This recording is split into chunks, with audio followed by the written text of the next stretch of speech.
Sweet. Thank you. All right. So, hey, welcome to another episode of the Shit Shootin Gallery Podcast. I'm Aqua, or Aquarius of Fallen Snow, if you don't know me. So today I'm going to be talking to a fellow content creator. His name is Ben on social media, on YouTube. He's Ebbenflow, Ebbenflow, right? Sweet. So Ben is a content creator and podcaster like myself, recently back from Los Angeles.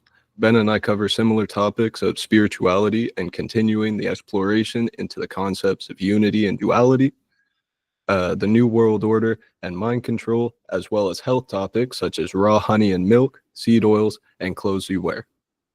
So I appreciate you taking the time. Welcome to the show. We did an episode. Oh, we sorry. did. No, you're good. You're good. We did an episode a while back on Ben's channel, and I'll link to that in the description. If you haven't seen the Ebbenflow podcast yet, I highly recommend you check it out and subscribe to his channel, of course. I'm stoked because in this episode, we're going to be talking about politics and the election in the States, and a bit about Canada and the two countries' relationships, and how Trump's second term will affect the rest of the world. We can also go into some conspiracy theories as it goes. Sweet. I'm going to try and take a non-biased point of view. You could say I have an anarchist belief. So basically, I don't really believe in government because of the corruption and the lack of true choice. Like Karl Marx said, democracy isn't democratic enough. I agree with the statement, not necessarily with the whole movement, right? I feel like people should have the right to vote on major issues, not just who's in charge to make the decisions for them. I dropped a TikTok recently talking about fascism and how I think a lot of the world, if not the whole world, is kind of getting to a fascist point. But in this episode, I hope can be for everyone to give different points of view and have a conversation about a topic that gets manipulated and blown out of proportions to radicalize and divide us, I think. My hopes with this episode is that we can bring people a little closer together and show them it's easy to have a conversation about this kind of stuff, and you can listen and have time to speak. Now that that's out of the way, let's get to the meat and potatoes of it, right? I guess a little bit more context. Ben was born and raised in the States, right? That's right. Whereabouts? I was born in Philadelphia, and I've lived there my whole life. So this is my first time out on the West Coast. Nice. And you've been traveling around, like seeing more of the country. What kind of similarities and differences would you say you've seen between the two coasts? That's an interesting question, something I haven't thought of. I'll start with differences, in that the East Coast is definitely more hustle and grind culture, and the West Coast seems to be more relaxed and chill. Maybe I feel like some of that is part of the weather, because the East Coast, at least in Philly, is really cold. So it's like people just want to get inside as soon as they can. So they're like warm. So I feel like maybe that has to do with, like, you also have to get your work done as well throughout the week. And in California, it gets, cold, but it's not like, it doesn't get into the teens, at least in the places that I've been, which is like the most northern place I was like Sacramento. So it doesn't tend to get into the teens in Fahrenheit. But also, just a heads up, there's jets that fly above me. So if that comes through the mic, that's how it is. But in cool. In California, it's like, well, I'm in San Diego right now, and it's it's in like the mid 60s right now, but it's just getting colder. But people would walk a little bit slower because the weather's so nice. You want to enjoy your walks. And then maybe that carries into that whole like chill mentality. Everyone's really friendly. So, and similarities. I mean, it's still America. This is a pretty interesting, appropriate episode of like politics and stuff, because people still attach to, you know, I'm excited to learn a little bit more maybe about Canada's politics, but the US politics, it's a two-party system. I mean, there's technically the independent party, but if you vote for an independent, you're pretty much throwing your ballot away. So people get caught up in their attachment to politics, myself included, and maybe like a little bit of background about my involvement with it. I pretty much like always leaned Democratic for most of my life, honestly, until last July, because like, I don't know, I think I have no problem with the LGBTQ community. Like, if you're homosexual, like, it's fucking awesome. Oh, sorry. No, you're good. Just for anybody who's not from the States, up here we say like liberal and conservative. Which side would that be that you were talking about? Sorry. Oh yeah, great question. Democratic tends to be liberal, Republican tends to be conservative. True. Nice. Thank you. Yeah, no problem. Do you want me to keep going, or? Yeah, sorry. So you were saying you leaned more towards the conservative side then? Or So I'll change my terms. I'll start using liberal and conservative. sorry. No, that's okay. I can adjust. So I'd always lean liberal, because Sorry. yeah, like, you know, LGBT, that's awesome. I'd have no problems with that. You know, love who you love. Who am I to say that, like, if you're loving the person of the same sex, then that's wrong. There's nothing wrong with that. And I guess if we're like leaving it all out there, like, I support abortion as well. There's, you know, especially I've been learning recently that sometimes doctors will refuse to operate on an expecting mother who is like having really bad health complications, and it's because that procedure that they would have to do to save the mom is technically considered an abortion, so they can't do it. So then the mom would die. So if I had, yeah. So if you have the choice, are you going to save the mom or the kid? I would save the mom. Yeah, but and that one's especially hard because that one's like an ethical choice, and then it comes down to each individual and what they think is right, because it's really the train paradox, right? Where it's like, do you want to save this person or this person? But at the end of the day, it's like, but how can you equate value to the life and then all that, right? exactly. Like, someone's going to die regardless. It's like that with that train thing. It's like, it's either the one person's on that one track and there's like 5 people on the other track. So it's like, would you rather kill one person or 5 people? So it's like the value, you know, like the value of life is immeasurable. You can't measure, you can't quantify anyone's existence because their existence is everything. Absolutely. Well, and especially between a mother and a child, you can make the argument both ways. Like, oh, if you save the mother, then she has the opportunity to possibly give birth again. If you save the child, they have their life to live, and then they could have children. So it's kind of like, I don't know. That one is even harder of a decision, really, than the 1 versus 5, because that's just like numbers, right?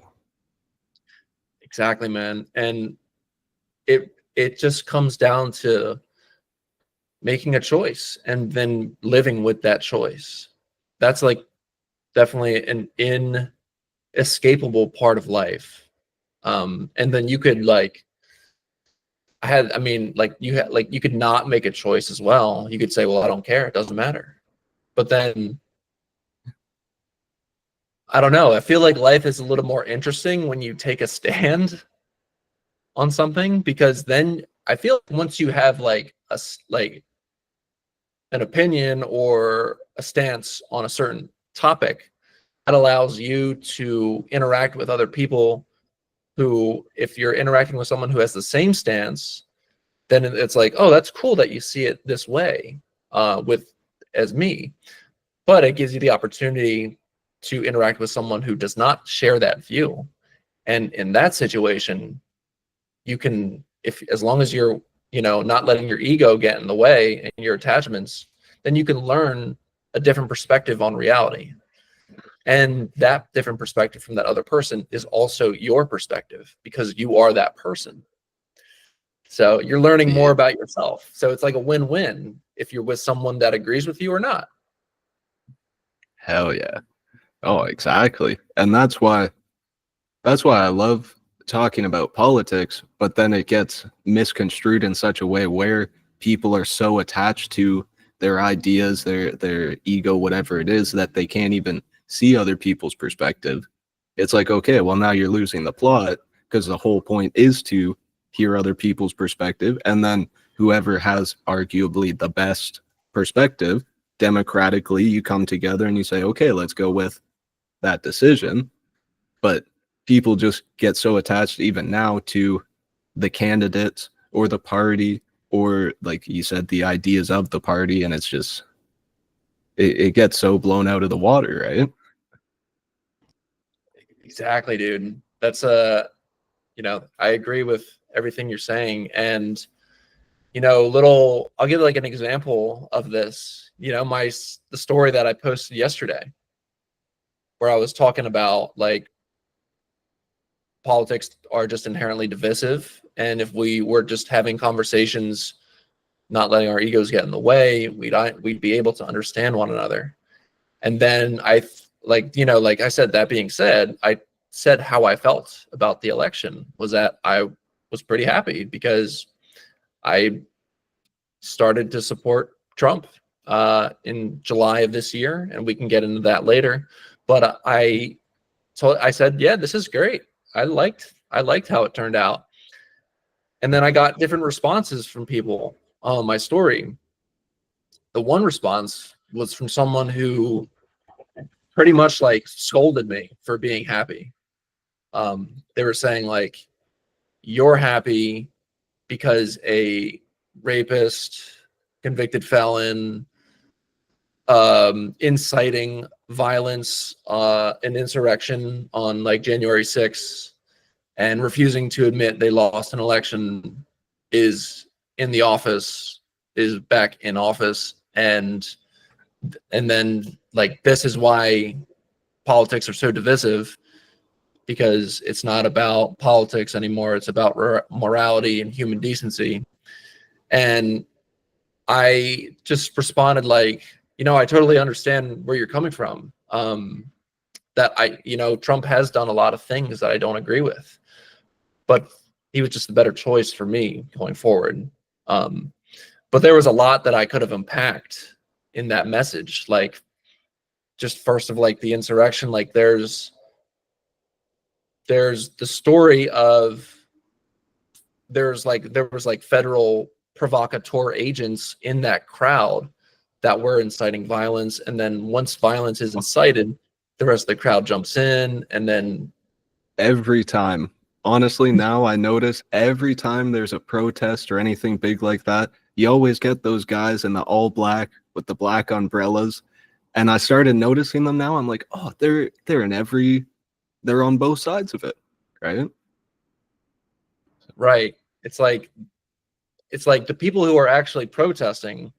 And I saw this video, this like 20-minute video of Alex Jones, who was at Washington, D.C. the day of the insurrection.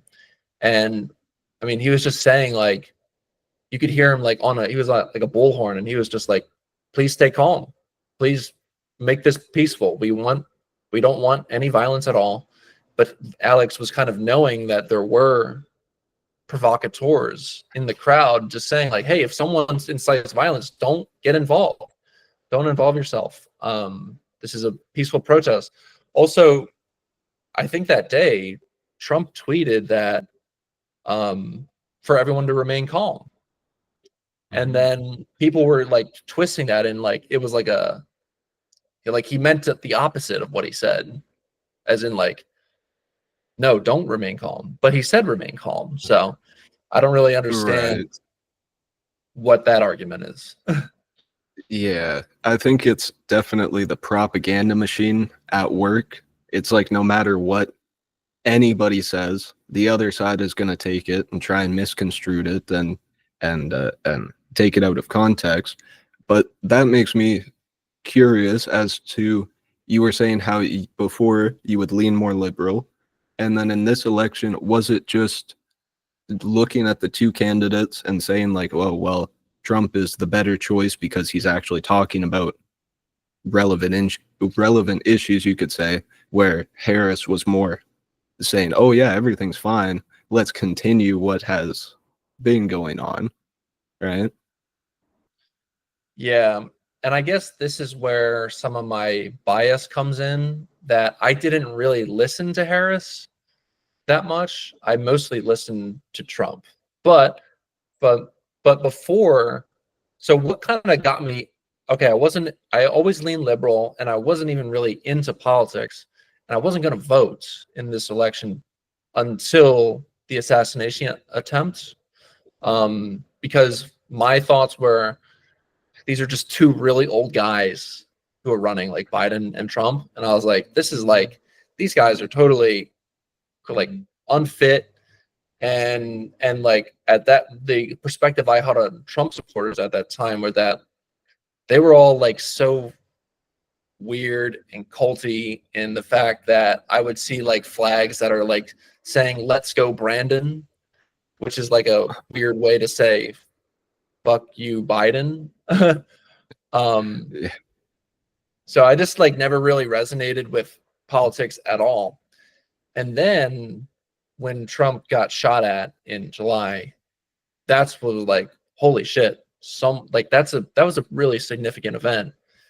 So I decided to, and I'd always been interested in like Alex Jones and what he has to say, because sometimes he's right about things, and he just has a really interesting pulse on what's going on in reality when you start questioning the narrative that like mainstream media and like Democrats tend to say. Right.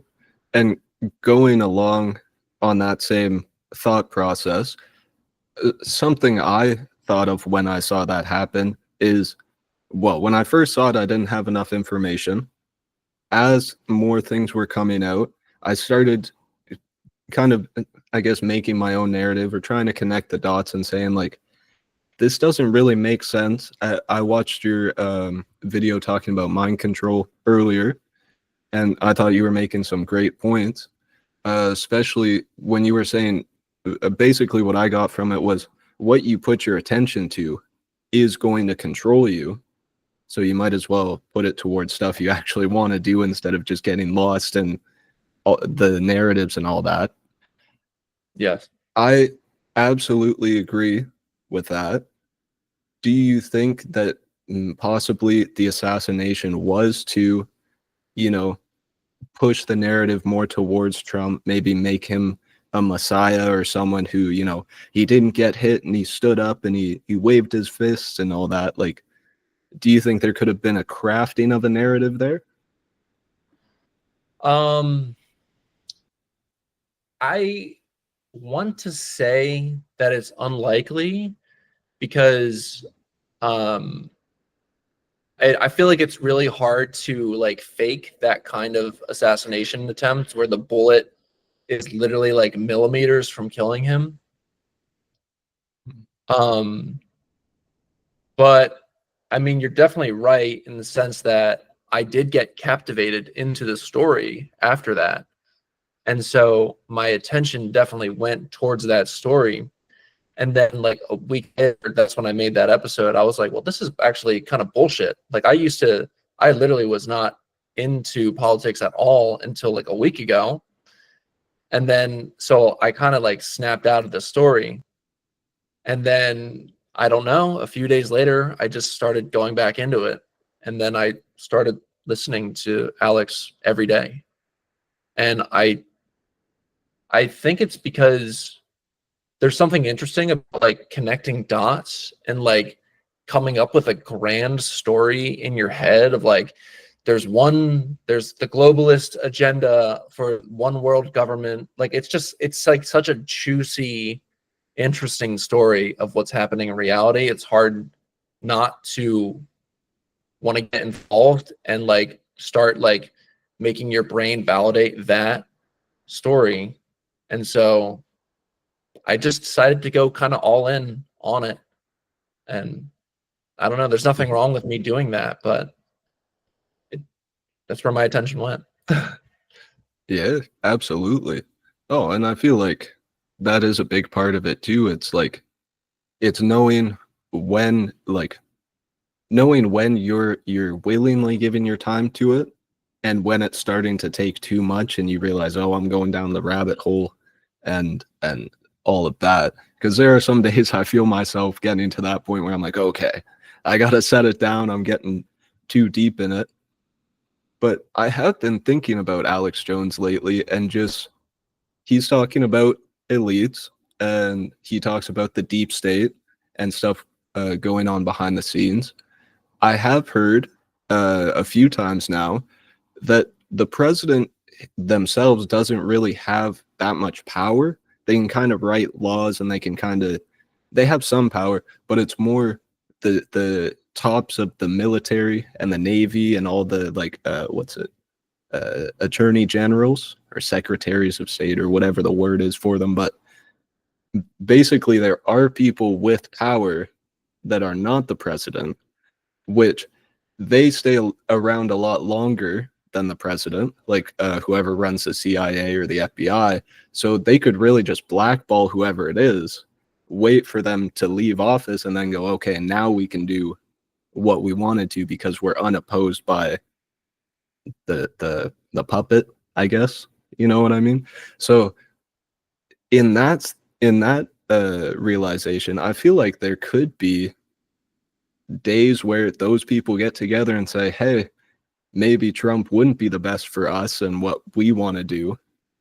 Let's take him out, or you know, play it like he could have died, but he didn't, and now he's there. Because sorry, I'm gonna keep going for a second.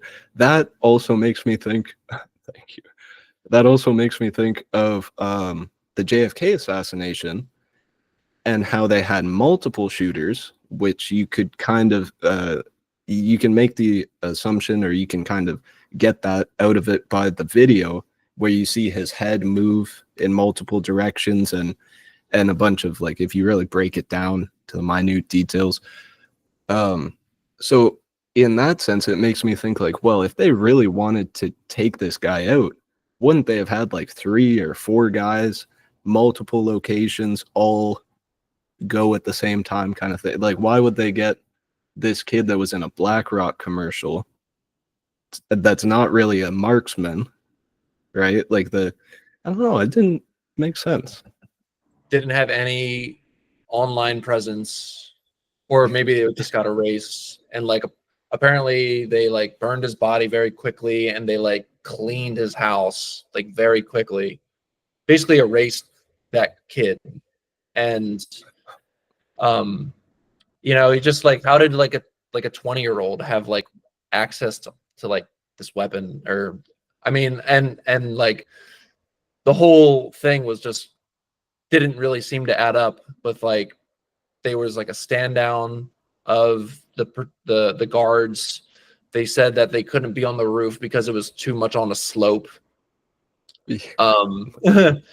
But yeah, I mean, that's a good question. Why would they only choose one, it's seemingly very unqualified shooter, as opposed to like, well, I don't know if there were multiple shooters for JFK. It could have really just been one. But it just seems like if you're talking from the deep state's perspective, like kind of a really shitty plan. Like, why didn't you get a more qualified marksman? Right. And see, that's what kind of leads me to, oh, maybe Trump himself was in on it. Because I heard something about there could have been a guy on a water tower in the same direction but further. And I had the thought while you were talking, like, well, what if that guy further away had a blank, took a shot, so Trump hears the noise, moves his head, and then the kid on the roof takes his shot, which misses, right? Like theoretically, the ear I'm not too sure about, but obviously there were shots fired and there were people who passed away, unfortunately, and it wasn't Trump, right? They were in the crowd. So there was real violence that happened there. My brain goes to, well, who is causing this? And it really didn't seem like the kid was out for vengeance or he wanted to get Trump himself, right? Like, I don't know. I don't know. We don't really know much about the kid or the water tower guy or that whole situation. So it's just really, I mean, like, regardless, it did stir a lot of attention towards that story. Yeah. I mean, it got Elon Musk on board. I don't know if you like, he got in some interviews with him, and just hearing him speak, like, he endorsed Trump very shortly after the assassination attempt because from his perspective, he was saying that a test of someone's character is how they behave under fire. So if you're getting shot at and you're cowarding and you just like want to like, oh, let's get out of here. Or you could fucking stand up and pump your fists and say, fight, fight, fight. It's like, Right. What does that say about your character? If, I'm kind of quoting Elon here, that like, that's a brave thing to do, is to show your face once, because there could have been more shooters. They could not have, maybe they weren't all taken out, but he still stood up regardless. So then Elon was saying, well, we need someone brave to run the country, not like I guess he was comparing him to Biden, like not someone who has trouble getting up a flight of stairs. Yeah. Oh, and it's fair. That makes sense. Especially in a time of, you see these wars going on around the globe, and you would hope that, somebody gets in power and they would like to stop it. That I'm a little concerned about, with him being backed by AIPAC and the Israel lobby and that stuff. And I think Harris was too. Like, I think anybody that gets to that point, they're probably on Israel's side, unfortunately. And that one really frustrates me, because it's like, for someone who talks about democracy so much, and they've been going to other countries messing up their democracies, killing their democratically elected leaders to get authoritarians in and dictators and whatever. So then to have it happen to them, it's kind of like, what, you can't see this happening? Or they're friends? Going off that, I guess, well, we can talk about Elon and how he was appointed, what was it, Department of Government Efficiency? Yeah. What are your thoughts on? Yeah, like, hey, he's got to sell, he's got to push the coin, right? Right, exactly. Well, I don't know. Maybe again, this is where another bias gets revealed, because I do own Dogecoin. So it's like, I don't know if that department is doing well, probably the coin will be the crypto coin will be doing well as well. And then I'll be doing good. But first of all, like, I don't even know what doing good means, but it's just something that excites me, because I feel like the government is pretty inefficient overall, in the US government at least. And there's probably, so like, I don't know the specifics of each branch and department, but it just seems like it's just the government is just enormous here in the United States, and like it could use some like trimming of the fat. So like I don't know what exactly is like what the consequences of it will be. Like, let's say it does get cut down, maybe by like 30% of it gets cut, and then what happens? Like, am I still spending the same amount of? Am I still paying the same amount of taxes? But is it just getting more efficient? Like, how is that going to manifest? Or what I would like is if I pay less taxes because there's less departments to fund. So I think, Absolutely. yeah, I don't know. I tend to support the Doge. How about you? Fair.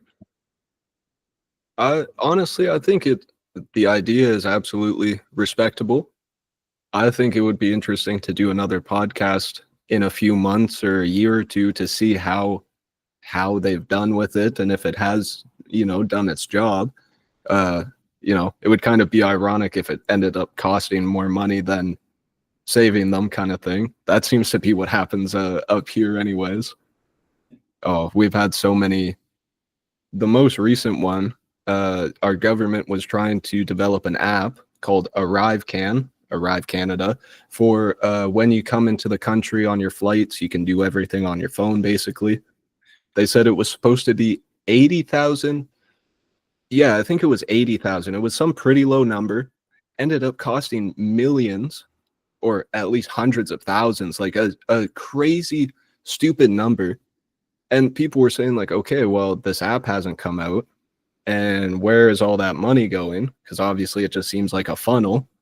And now our government's being investigated for corruption and stuff, because over the years this has just kept happening and happening, where all these projects come up and they say, oh yeah, we're going to make stuff better, and it just ends up costing people money, and then the money disappears and nothing comes of it.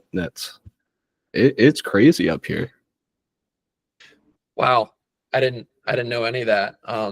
It seems like maybe you guys could use a little bit more efficiency and cutting some departments. If you guys can't even, like, if the government can't create an app, I mean, I don't know. I feel like a 16-year-old self-taught coder can create a more successful app. So something doesn't seem to be driving up there.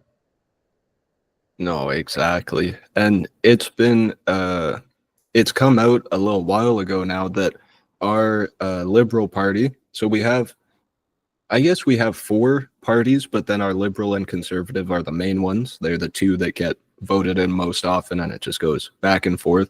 Then we have the NDP and the Green Party.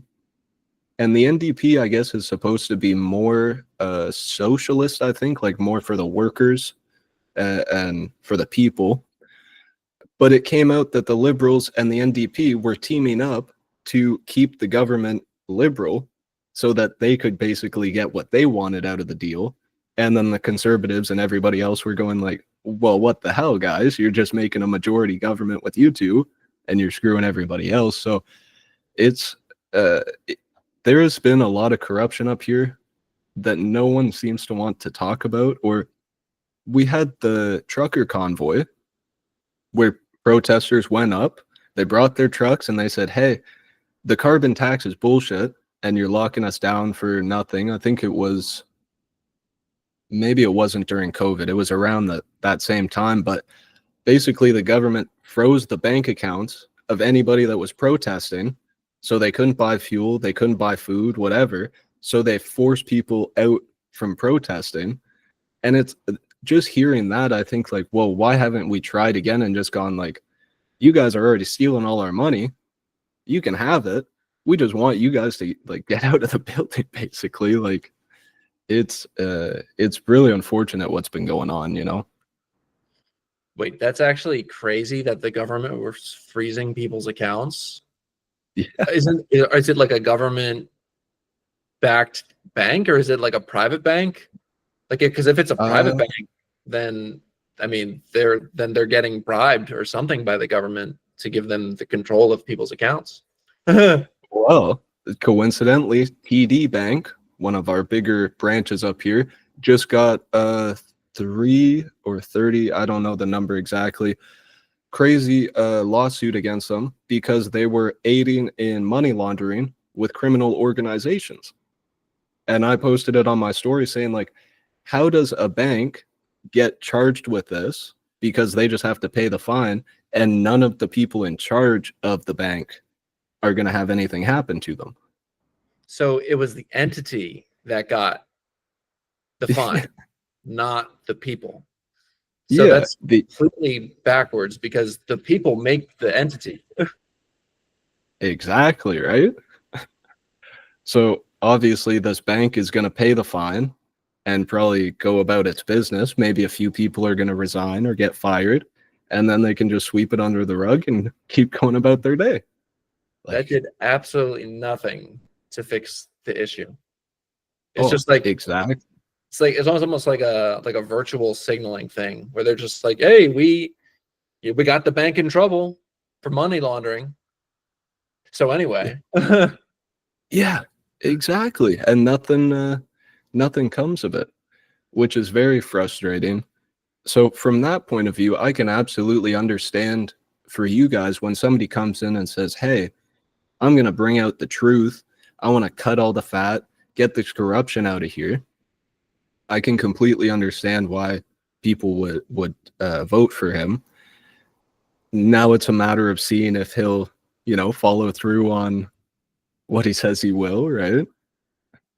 exactly. Like we can be happy that he won, but now it's like, well, is he going to do what he said he was going to do? Then so we don't know. And so this is why I don't, I mean, maybe I come off as I'm strongly opinionated on it, but I don't think I am. I think I have a pretty relaxed grip on this, in that if he does not deliver on his promises and then he fucking sinks the country into a shithole, then obviously my feelings will change. Yes. Well, and I think see, I was kind of hearing a bit of what was going on in 2016 when he first got elected. And I think there were some people in this time in this election that would have voted for Harris because I'm sure they would have seen there were some discrepancies maybe in what he was saying compared to what he did. But that's kind of my problem with all politicians, is that they're just, they're the guys with the smiles. They get you on their team, and then is it really them making the decisions or the people that have been putting money towards their campaigns, right? Exactly. Actually, I just talked with a friend about this a couple days ago, that they my friend supported Harris, and then, well, I was just saying one of the reasons I don't is because it seems like the Democrats just read from the script. Like, they don't really say what's on their mind. They just say what they're told to say. And I feel like Trump does that less, if not at all. Like, he just tends to speak his mind, what's on his mind actually.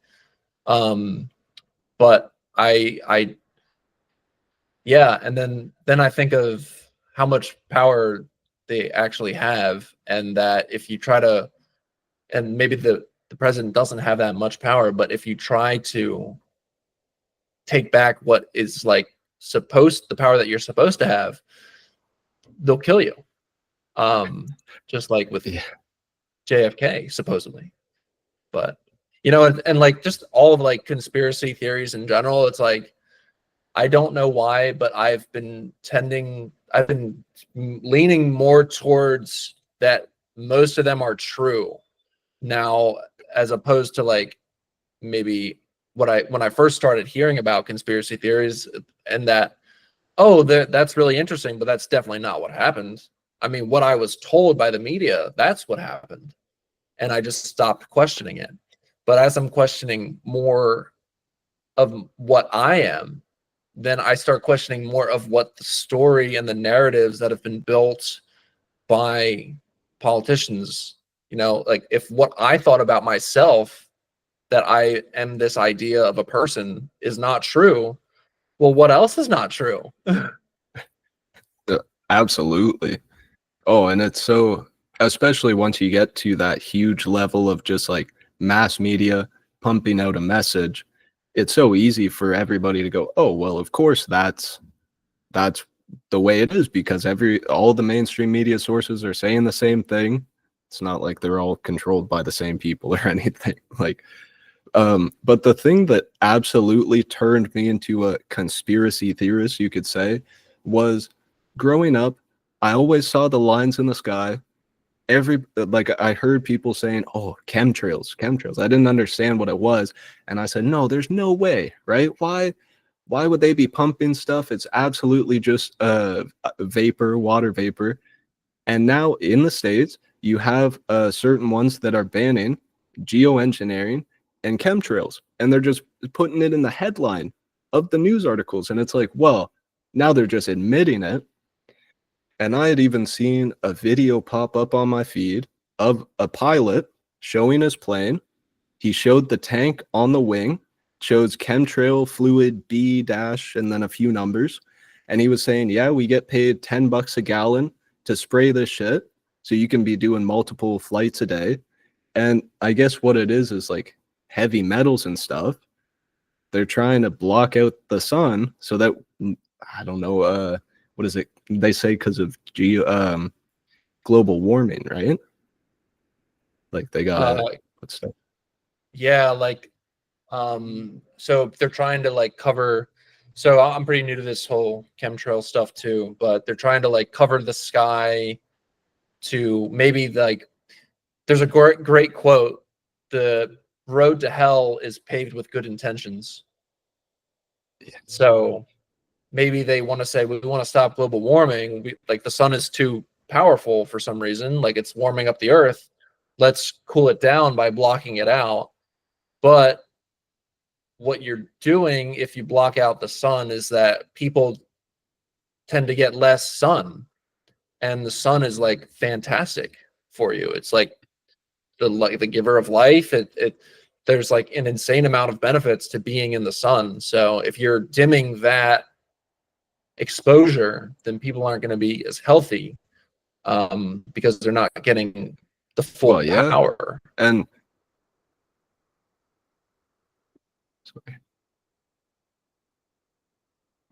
absolutely. Yeah. Sorry, it was a bit of a lag spike there. No, I agree completely.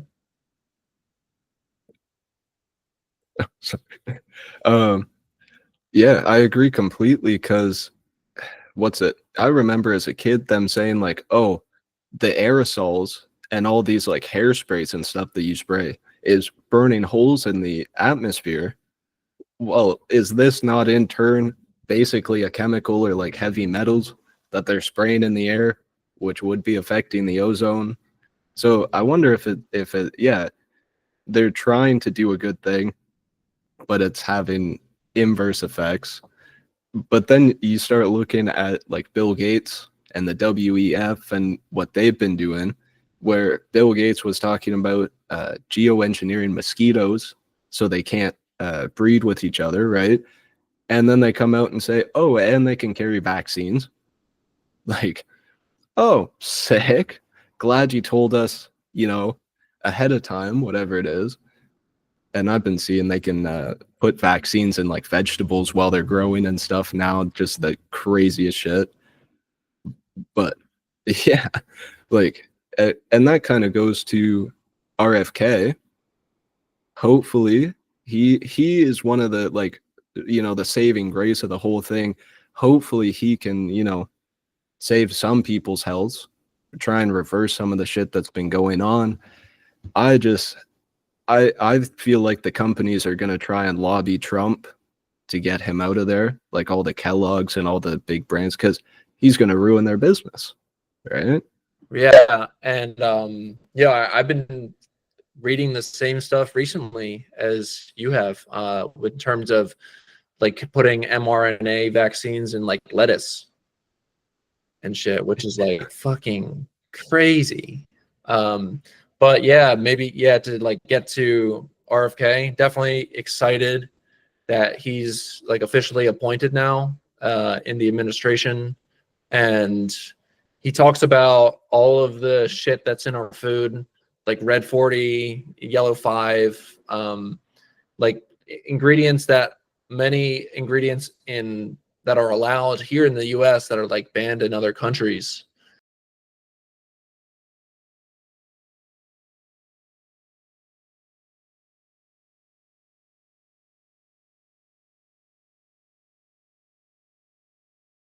But also correlation doesn't necessarily mean causation. There could be other factors contributing to that, but it's interesting to look at and fucking talk about. Absolutely. Well, and one factor I think is like sugars and glucose intake. Like when people started eating bread, the seed oils, all the stuff that isn't natural, like not, what is it? You basically need meat, fruit and vegetables, and like for the gut culture, and then you should be good. But then people started putting all this extra shit in, and the like what's it? The fizzy drinks, right? Those are packed with the sugar, caffeine, and all the chemicals and stuff. If anything, my opinion, I would say that has the biggest like correlation, maybe not causation, but correlation to the other stats, right? Like high fructose corn syrup, like that's everywhere. Why are we using that instead of like cane sugar? That's why like Mexican Coke is tends to pop up. If you're to drink a soft drink, probably Mexican Coke would be your best choice because it's like cane sugar. True. So yeah. No, I didn't even know they still had a difference. I would have thought they just did a whole like a worldwide batch and they just sent it out. But that's cool if they have the, you know, they're using healthier ingredients, right? Definitely. I mean, I don't know. It's still soda. So you're probably better off with like what I've been doing recently is getting like sparkling water, like Mountain Valley, and then putting maple syrup and salt in it. And that's like an at-home soda that you can do, and it's fucking delicious. Yeah, and that's electrolytes too, right? Getting the natural sugars and the salt. Yeah, exactly. And the sparkling water is mineralized with potassium, magnesium, and calcium. So, well, there you go. You get all that shit. I might have to try that actually. That sounds all right.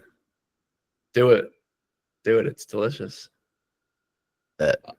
I do have a few more things we kind of touch on before, we set this one down here. Sure. I mentioned in the DMs or we were talking before about the BRIC currencies.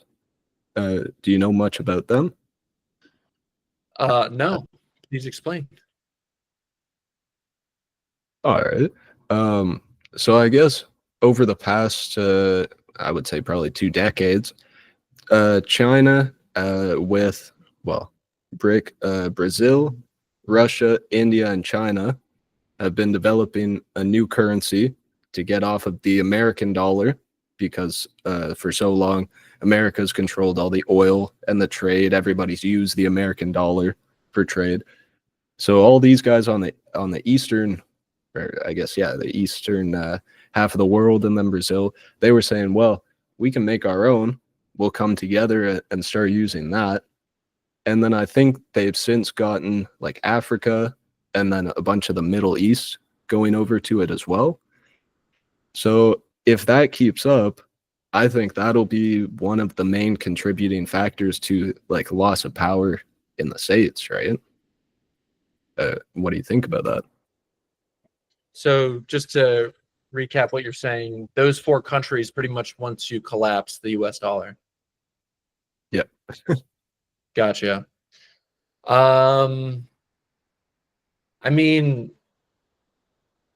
well, personally, that's not in my best interest because my income is in US dollar and that's how I spend. So I guess like people are unsatisfied that the dollar is the strongest. I don't know. I feel like the euro is a little bit stronger, but the dollar is like the leading currency of the world or something. And the fact that they're getting more countries involved, I guess it is kind of concerning because a lot of people depend on the US dollar as their currency.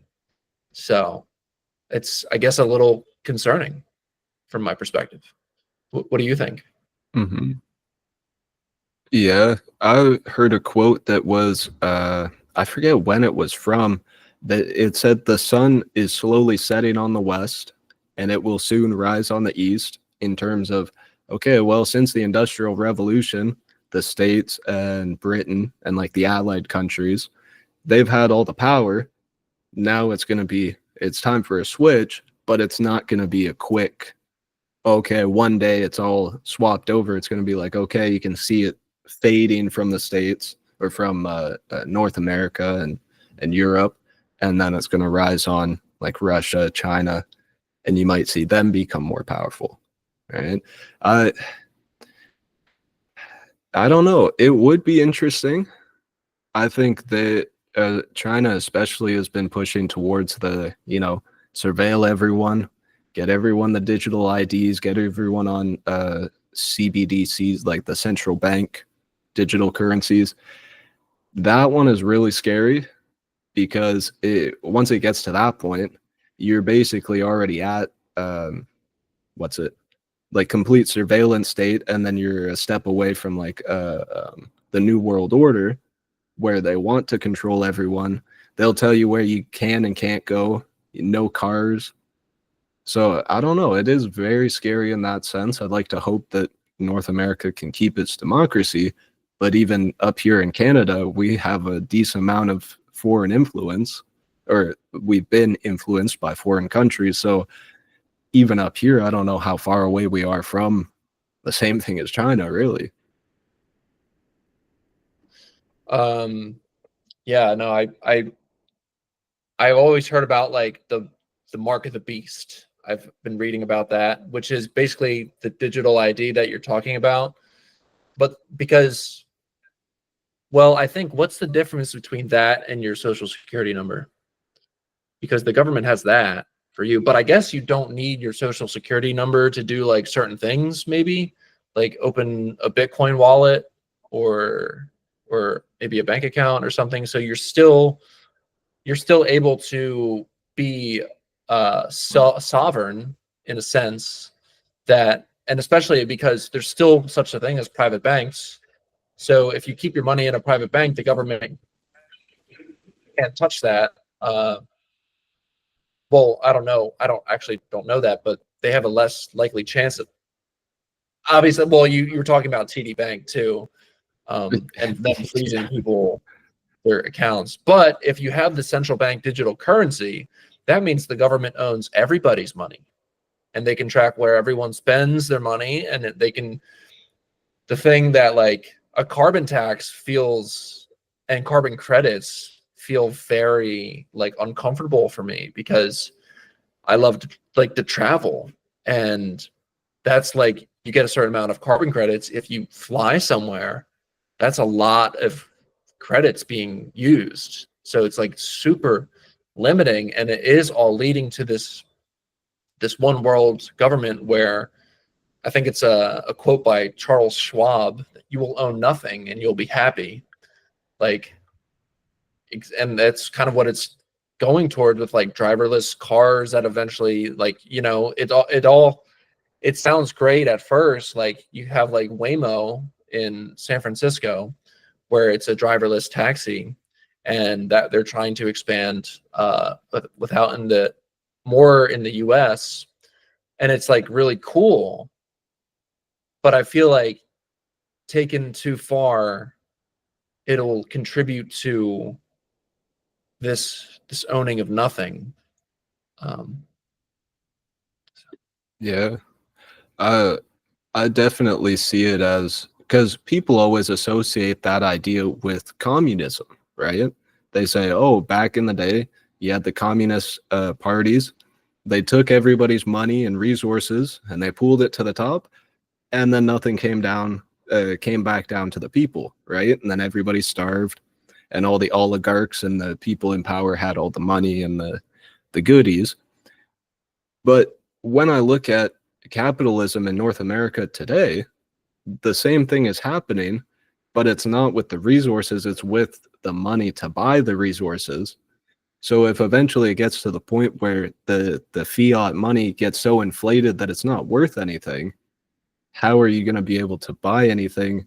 Like, and that's kind of why I say we're in a capitalist communism, because it is like, I don't know, people aren't starving yet, but with the way the market's going and how money's inflating and they just keep printing more, soon I feel like North America is going to be like Venezuela, where they're just throwing their money, burning it. It's in dumpsters because they have so much and it means nothing, right?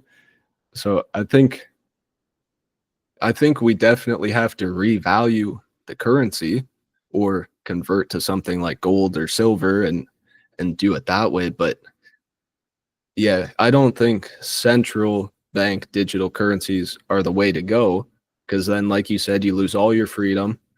They could probably more easily freeze bank accounts and say, oh, well, you can't get access to that, no physical money.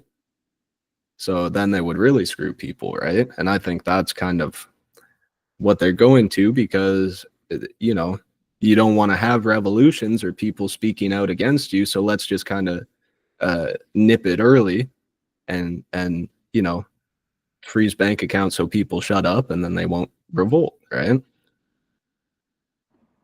Yeah, exactly. And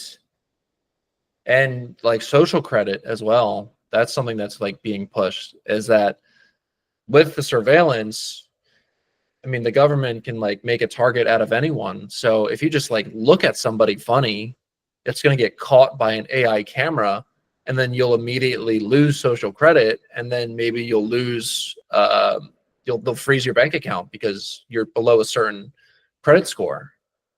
So there's just a lot of potential for like being like almost absolutely controlled, and like as well as like censorship that we didn't really touch on, but like the government asking like social media companies to censor certain topics and opinions of like, that's why I think it's a good thing that Elon bought X, because I think Twitter was going down this censorship path that the truth was, or I don't know if the truth, but just people's different opinions were, you know, getting skewed. So if, you know, I'm happy it's like private now, and that like the government can't really meddle with censorship, at least for X. No. True. Yeah, my one grief with X is like, if it is free speech and it's open-minded, whatever, why is it behind a paywall where you have to get rid of you know, all the porn, all the beheadings and gruesome stuff? Because I have a friend who uses X, or uses X, and he goes on and he says, oh man, every time I just scroll and it's the next the next thing's crazier than the last thing. So I wonder how much of it is people's algorithm and how much of it is like, okay, well, now that it is private, we have to monetize it to keep it going. So put stuff behind a paywall. That one is frustrating, but I agree. I hope, because you have to have platforms that are free speech, right? You can't just say, okay, all platforms have to conform to these rules, because then you're getting authoritarianism, you're getting fascism, where they're coming in and they're telling you how to live your life and all that. So Yeah, I think it's good that he bought it. On the other side, I have seen people pointing out, that armor he was wearing in the picture, or I think he changed his profile picture to it, and it had the Baphomet head on it.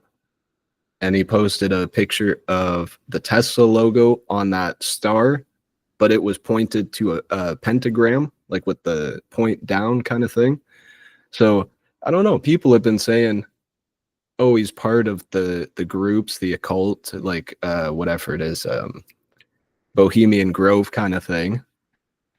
But then I think about, oh, he's a troll. He could just be doing it to fuck with people, and then, is it really him? Is he really is he playing a character? Right. Right. And I don't know that answer, and I don't know if we'll ever know, but he's just, I have no idea, and I'm okay with that. But to say, that's interesting that you brought up that now it's privately owned, so some of it has to be monetized in order to keep funding it. And so, yeah, to have like, yeah, I mean, to get like a paywall if you want to hide certain things from your timeline, that seems like maybe it shouldn't be like that. Like if you want to filter things out, that filter should be free. Um, but I don't know. I haven't fully fleshed that out in my mind. So, Oh, that's fair. yeah. I guess one thing I did see recently was, did you see the picture of Elon and Trump? And Trump was holding the container of Tic Tacs, and Elon captioned the picture. I think it said "New World Order" in Greek or whatever the language was back then. Did you see that? No. True. And see, that's another one of those things that makes me wonder, is he trolling, or is that in reference to Trump saying he wanted to expose like Area 51 and the aliens, and how pilots have seen a UFO that looks like a Tic Tac? So it's one of those things that almost annoys me. It's like, are you trolling? Are you just gonna tell us? Or what are your thoughts on, like, do you think we will see something about aliens soon? I hope so. I think more like evidence keeps coming out, and I've actually been on like a alien kick recently, in the sense that I've watched Bob Lazar and Commander David Fravor's interviews on Joe Rogan, and it just seems like these are two guys who are totally not crazy, because like, well, one of them is an Air Force pilot. You have to be right in the head if you want to fly those multi-million-dollar jets. So I I I definitely lean towards that it's true that we do have like extraterrestrial spacecraft recovered from civilizations, probably not from Earth. And I'd actually like, it's interesting. I was listening to a Joe Rogan episode, and he was saying that, and I don't know if this is true, but all the alien sightings and UFO sightings have happened after the Hiroshima and Nagasaki bombs, because maybe the universe has been watching us, just observing what these little monkeys on the wet rock do. And when it got to the point where they now have the technology to completely destroy themselves, the aliens were like, all right, well, shit, hold on, these chimps might fucking blow themselves up. Let's send some people out there to check out what's going on. So they sent out probes, UFOs, little green guys, whatever you want to call it, just to check in and see what we're doing. Because obviously we haven't, to our knowledge, we haven't been attacked by extraterrestrial life. We don't even know. We're still so like the only ones that we know of that where life exists in the universe. But everything I just said is also based on the assumption that we are what we are. I mean, we're everything. We are the entire universe. So we're watching ourselves create these weapons of mass destruction in a way that where once we've achieved it, it's like, well, let's look a little bit closer at this. Hmm. Yeah, totally. Yeah, I love the concept and just thinking about like, oh, could it be from somewhere far away and they are coming to check us out? Are they coming to help us if it is with the nuclear stuff? And are they going to try and like lead us in the right direction? Another theory I've heard recently was it could be us from the future. We have technology so good, we're going to go back in the past, crash it for ourselves to find in the past, reverse engineer to get to that point, right?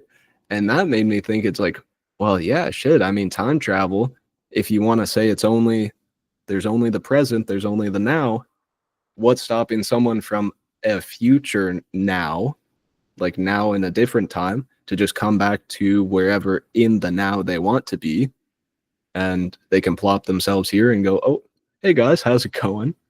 And go back, right? And then that could be why you see the crazy flight patterns and how they can somewhat defy gravity, because maybe that's part of, being able to manipulate time and space. It just, our 3D world or how we perceive stuff doesn't matter to them. Right, because when I was listening to Commander Fravor's story, the craft that he was like chasing at a certain point completely disappeared from his radar and from his sight. And then the ship that he took off from picked up that craft like very shortly after to the place that he was going to rendezvous next. So it went to where he was going and it like almost like teleported there. And then so like what kind of, did he know that Commander Fravor was going to that rendezvous point because he can see into the future? And like the future is kind of a shitty term. I don't know. It's like another now, even though there is only one now. But if you have, and this is going into Bob Lazar's story, where they have like some sort of anti-gravity technology where you can alter gravity and pretty much reverse it so that instead of sucking things in together, it pushes things out. And when you change, if you gravity affects time and space. So if you reverse gravity, you can reverse time and space. So you're like pretty much immortal at that point. So they might be, that's how they can they went to that next rendezvous point because they have that anti-gravity and time. They can kind of manipulate like God. Yeah, like Yeah. reality. Well, and how lucky are we to be at a point in time where we can not only talk about it from different places on the earth, but then it also conceptually makes sense. It's like, oh yeah, it makes sense. Like if you have this force of nature and you can somehow manipulate it and reverse it, you can do the opposite, right? It makes sense to me. Yeah. And that kind of like, yeah, I wonder if we will see soon them come out and say, oh, look, there's an alien threat. We have to unite as people to fight this threat that is just, it is literally us because, like you said, the whole universe is us and we're all one. But then to say, oh, we have to come together as people to fight this enemy, I'm sure like it sounds like the same propaganda you hear all the time. It's us versus them. So if I start hearing that, I feel like it's going to be, oh, we've seen this before. Come on, guys, take the mask off. Like we know it's you. I don't know. What do you think in terms of, do you think it could be manipulated against people in a sense? Oh, what do you mean by it? Sorry, I guess the idea of aliens are a threat to humans? Could that be used against us? Well, if we go under the assumption that aliens are far more advanced than we are in terms of just by their technology, they may understand that everything, like to a much higher degree or something, that everything is one, that we are the aliens. And so I don't think they would want to incite violence on the human race because we're them, but they do want to observe and affect us. Maybe they want to nudge us in certain directions so that we don't go through the great filter and destroy ourselves, I would say. Yeah. And if that is the case, if we're saying that it is let's say a different species of aliens in the universe and they came to us, I would almost think that they would treat it like a zoo where they would more watch and not interact. And then at that point it becomes a question of like, well, do you just let us destroy ourselves or figure it out, or would they like try to manipulate us without us knowing? Maybe. Well, my mind went in two directions. The first one is, well, if you see two gorillas at a zoo fighting each other to the death, I don't know if you'd want to get involved in that. And so that for me, that supports the argument of they're just going to observe. But if you have some crazy like ability to like poke a nerve in one of the gorillas such that the nerve stimulates a part of the brain that leads to a more peaceful perception of the other gorilla, like a very subtle nudge, then that would support the argument of they are slowly affecting us to try to steer us away from self-destruction. Yeah, I could see that. And in a way where it's not them just like getting in the middle and going, hey, stop. Like you can't just, yeah, like you said, you can't get in the middle. Oh, and that was I wanted to relate that. I also watched your episode on death before this, and it made me think of a clip I saw, and I reposted on TikTok, from the Danny Jones podcast, which I highly recommend. He's basically like a Joe Rogan style figure and interviews the same kind of characters. But this guy was he I guess is a scientist, or he talks to people who have had near-death experiences, and he was culminating the information to see what he could get from, you know, all of the stories.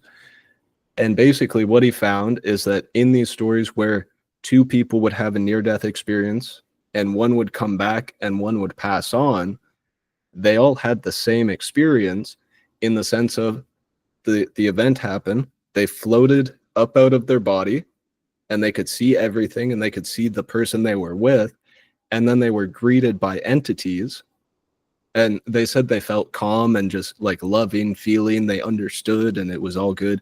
And they would see the one go with the entities, and then the other person would be lowered back to their body by the other two entities, whatever. But what are your thoughts on that? And do you think that could be, you know, do you think that it is real in a sense, or could that be, say, the DMT in our brain giving us a psychedelic experience, maybe? Well, first of all, were those experiments? Did they actually like kill two people at the same time? Or sorry, I wasn't like no. No, it's okay. This guy talks to people who have been in accidents, so like a car crash or something traumatic, where especially two people together, it would happen at the same time. One would die, pass on, and the other one would come back. Gotcha. So they would see each other in this like waiting room or something, and then one would get taken and the other one would get back. Okay. So Well, I've talked to people who have had near-death experiences, and it's sort of similar. The one guy I talked to, like he had like a heart condition, and then his heart just gave out one time that he was in the hospital, and then he was pronounced dead. But he came back, and then he had this story of he saw this like extreme white light that was like the brightest light he's ever seen, and also the whitest light he's ever seen. And then he also felt incredibly calm and peaceful. He saw and he felt two directions that he could go. He could go towards the light or away. And I think he knew in his mind that if he was to keep going, that he wouldn't come back. And so there was something in him or some influence that he went back. He didn't keep going. So now he's alive and he tells this story. So I think if you're in a situation like that where, like if you think about like old age or something, like you probably don't have a choice to come back because your body's just, but if you're not old, like you're in a car crash or your heart fails or something, maybe you do have the choice. And so that's what that experience is like. And I would say when you're in like a DMT experience, I mean, that molecule is real. It's in your body. So if it's a real molecule causing this experience, then I would say that experience is real. True. Yeah. And I wonder if that, in a sense, is a way of our soul kind of connecting to, like you said, the waiting room, or kind of like on our way to heaven, and heaven, if you want to call it that, right? The afterlife, whatever's next. Where's that gonna go? But yeah, I agree that if it's a feeling that you have, like we're only as real as the thoughts in our own head, right? We're just imagining everything. Your eyes only see a certain amount, and then the brain creates the rest. Basically, you look at something and you give it that title, that you put a label on it. So yeah, it's trippy to think about, in a sense of also people going and having the opportunity to, like, no, it's up to you. If you want to go, you can go. If you want to come back, you can't. Like, that's awesome. And I feel like it definitely represents that loving, understanding, compassionate feeling that is like God. A lot of people just call it like love, right? I think at the purest form, that's really all it is, right? It's just unity. It's just your own awareness, and you are God. So you are, it doesn't matter what you do. It's always the right thing. It's always perfect. You can go or you can come back. Doesn't matter. It truly like doesn't, like, that's why people, I feel like maybe they seem so peaceful in that situation where they're like, honestly, I felt so good that it didn't matter what I did because I am unity. I am eternal. There's truly nothing I can do that would be like detrimental because I can't detriment. I cannot decrease. I am forever. Always. Absolutely. And I guess that really is the decision you would make in that situation is, do you want to reunify, I guess, come back to unity, or do you want to continue the experience of duality, but then you can learn, you can have the realizations, you can keep continuing the journey. It's pretty cool to think about, eh? Yeah. And it gets even, I mean, it's always anything that's not a paradox isn't worth talking about because it is a paradox. It's like you were saying, do you want to return to unity or do you want to continue experiencing duality? But those two are completely inseparable. You can't have an experience without having the perspective of dualism. And that's what unity is. So it doesn't Oh, fucking matter. Yeah, the yin and the yang, right? You have to have both to make the whole, but both are true. Like one is just as true as the other, or as Both are valid, not true. right? Yeah, Yeah, both are. It's both and neither always. absolutely. Well, and I think that's a perfect place to set it down for now. And, hopefully soon we can do another podcast episode and, continue this conversation. Yeah, absolutely. I loved this conversation. I feel like there's not many people in my life that I can have this conversation with. So it's just super stimulating for my brain, and I'm excited to come back and listen to it. And yeah, everyone, so go follow Charles and his podcast and support him. He's doing some cool stuff. We talked about we only talked about global politics and conspiracy theories and unity, but we are both a lot more than that. We both produce music. We're both creative people as well. So there's more to us than just this. Absolutely. Oh, and I feel the same way about not having people to talk about this topic with, or like this long of a level-headed conversation with, especially. So thank you, For But sure.